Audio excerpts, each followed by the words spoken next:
Hello student, एक बार फिर हम आपके साथ हैं 12th इकोनॉमिक्स की इंडियन इकोनॉमिक डेवलपमेंट के साथ। और आज हम शुरू करने जा रहे हैं इंडियन इकोनॉमिक डेवलपमेंट का चैप्टर नंबर 1। और द नेम है इस चैप्टर का Indian economy on the eve of independence. Next topic है economic growth under the British rule. क्या वाकई ब्रिटिश रूल के कंट्रोल में इंडिया की इकोनॉमिक ग्रोथ हुई थी?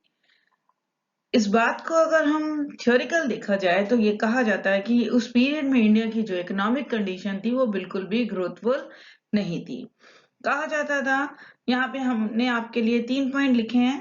फर्स्ट देखिए, there was no official estimate on national income and per capita income of India under the colonial rule because of initiative shown by the British government. केवल भारत की अगर national income और पर capita income के बारे में अगर बात की जाती है तो कोई बहुत ज्यादा नेशनल इनकम और पर कैपिटा इनकम में कोई भी ज्यादा बड़ी तब्दीली नहीं हुई थी, क्योंकि उस पीरियड में जितने भी बेनिफिट्स थे वो किसके कंट्रोल में आ गए थे बच्चों? किसने बेनिफिट्स किए थे अपने लिए? ब्रिटिश गवर्नमेंट ने। कुछ हमारे पास इकोनॉमिस्ट थे जिनके नाम यहाँ पे दिए हुए हैं। उन्होंने अपनी रिपोर्ट में और कहा था कि हाँ, कॉलोनियल पीरियड में हमने स्टडी करके ये निकाला है कि थोड़ा सा जो इंडिया की जो इकोनॉमिक कंडीशन है वो थोड़ी बहुत इम्प्रूव हुई है। तो देखिएगा, second point, notable economist who estimated India's national and per capita income were Dadabhai Naoroji, William Digby, Findlay Shirras, VK RV Rao and R.C. Desai are made some attempts to study the level of growth during the colonial period. Last one है, however, most of the studies did find that there was low level of economic growth during the colonial rule. कहा जाता है कि कुछ economist ने ये बताया है कि हाँ, थोड़ी बहुत इकोनॉमिक ग्रोथ हुई थी, किसमें? कॉलोनियल रूल के कंट्रोल में। लास्ट टॉपिक में हमने देखा कि इंडिया की जो इकोनॉमिक कंडीशन थी वो ब्रिटिश कंट्रोल में बहुत ज्यादा, ना तो नेशनल इनकम बढ़ी थी ना ही हमारी पर कैपिटा इनकम बढ़ी थी। जो कुछ थोड़ी बहुत इंडिया की नेशनल इनकम बढ़ी होगी तो होगी, लेकिन बहुत ज्यादा बढ़ी नहीं थी। अब हम जो टॉपिक पढ़ने जा रहे हैं वो है features of Indian economy on the eve of independence. Ewe of independence में इंडिया की इकोनॉमिक कंडीशन कैसी थी ये हम देखेंगे। फर्स्ट है हमारा, या ये भी कह सकते हैं कि इंडिया की इकोनॉमिक कंडीशन को किस तरह से करेक्टराइज किया जा सकता है। फर्स्ट पॉइंट है स्टेगनेंट इकोनॉमी। स्टेगनेंट का, जैसा कि बच्चों आपको पता है कि स्टेगनेंट का मतलब होता है रुकी हुई, ठहरी हुई, थमी हुई, यानी कि लो प्रोडक्टिविटी कह सकते हैं या लो ग्रोथ ऑफ इकोनॉमिक कंडीशन कह सकते हैं। यानी कि on the eve of independence India की जो इकोनॉमिक कंडीशन थी वो 0.5 से 0.1 यानी बहुत slow growth of economic condition थी, जिसे हम स्टेगनेंट इकोनॉमी भी कह सकते हैं। बैकवर्ड इकोनॉमी, बैकवर्ड इकोनॉमी का मतलब है कि उस पीरियड में जो पर कैपिटा इनकम बच्चों थी वो कितनी थी? मात्र 230 रुपीज। यानी कि 1947-48 में इंडिया की जो इकोनॉमी थी वो बहुत ज्यादा लो इकोनॉमी थी।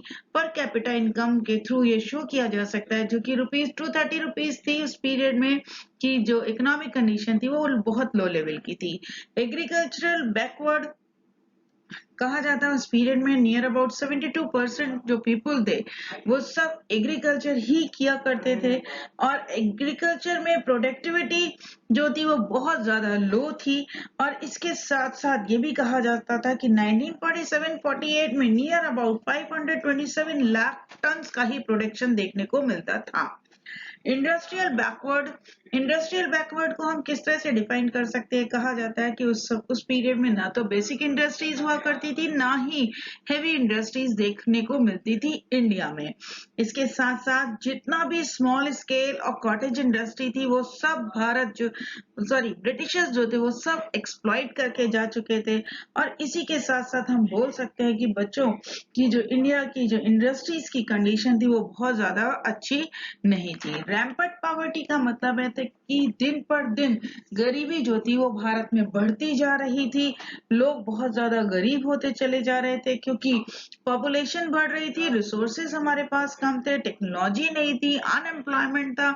ये सारी चीजें मिलकर के रैम्पेट पॉवर्टी को बढ़ावा दे रहे थे, इंक्रीज कर रहे थे पॉवर्टी को। पुअर इंफ्रास्ट्रक्चर, इंडिया का जो इंफ्रास्ट्रक्चर था वो बहुत ज्यादा पुअर था।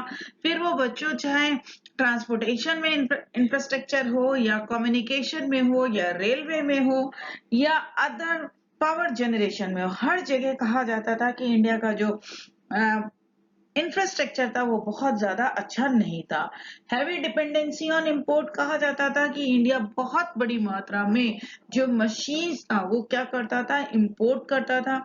इसके साथ साथ सिलाई मशीन है, मेडिसिन है, केरोसिन ऑयल है, बाइसिकल है, ये सारे हैवी और जो कंज्यूमर गुड्स हुआ करते थे वो सब इंडिया को अब्रॉड से इंपोर्ट करने पड़ते थे। लिमिटेड अर्बनाइजेशन, उस पीरियड में जो अर्बनाइजेशन था यानी शहरीकरण था, या ये कह सकते हैं इंडिपेंडेंसी जो थी वो बल्क ऑफ पॉपुलेशन की वजह से नहीं हो पा रही थी।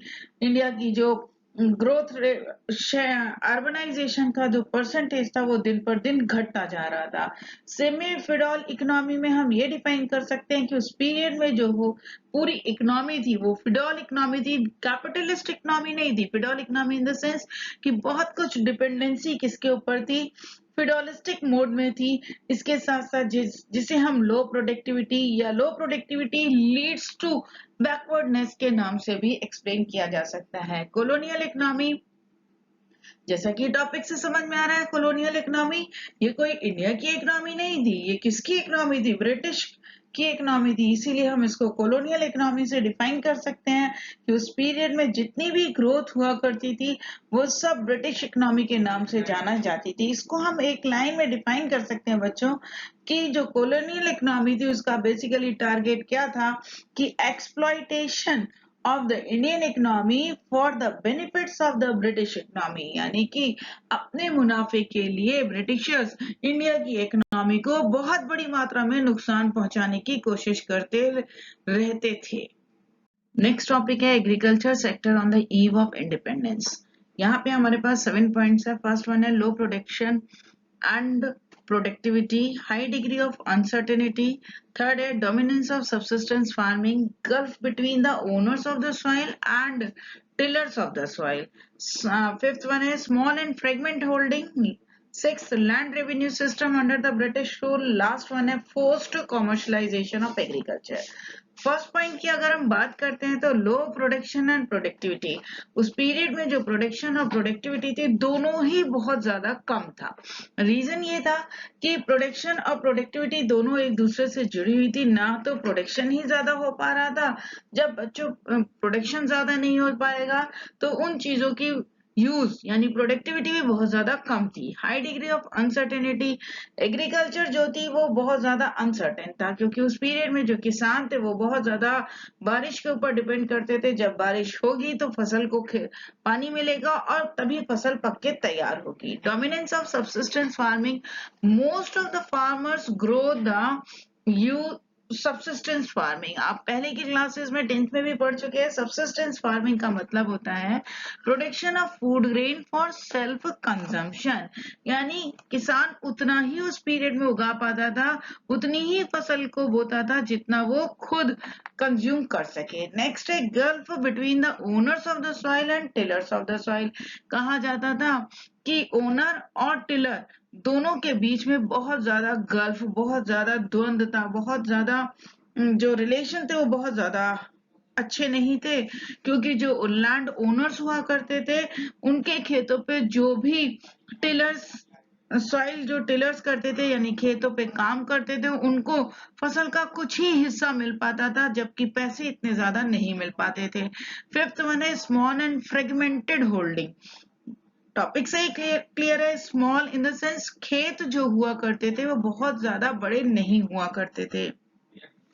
फ्रेगमेंटेड का मतलब है कि किसी एक किसान का एक खेत तो घर के पास में है और दूसरा खेत जो है वो 2-4 किलोमीटर दूर है। फ्रेगमेंटेड का मतलब होता है दूर दूर तक फैले हुए होना।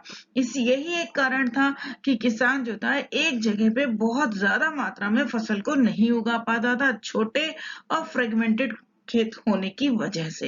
Land revenue system under the British rule, land revenue system यानी कि डिवाइड एंड रूल पॉलिसी को ध्यान में रखते हुए अंग्रेजों ने रिच और पुअर के बीच में बहुत ज्यादा गैप क्रिएट कर दिया था।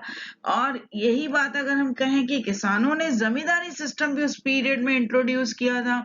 जमींदारी सिस्टम ये था कि जो हिंदुस्तान के बड़े बड़े लैंड ओनर हुआ करते थे, अंग्रेजों ने उन्हें जमींदार अपॉइंट कर दिया था और वो अपने ही लोगों से रेवेन्यू कलेक्ट किया करते थे, जो कि ये बात ठीक नहीं थी।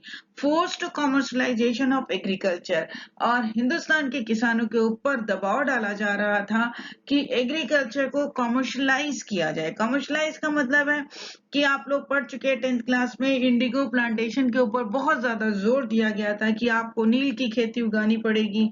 इसके साथ साथ रबर प्लांट है, टी प्लांट है, ऐसी चीजों की खेती की जाए जिसको कि मार्केट में सेल करके अंग्रेजों को बहुत बड़ी मात्रा में बेनिफिट हुआ करता था।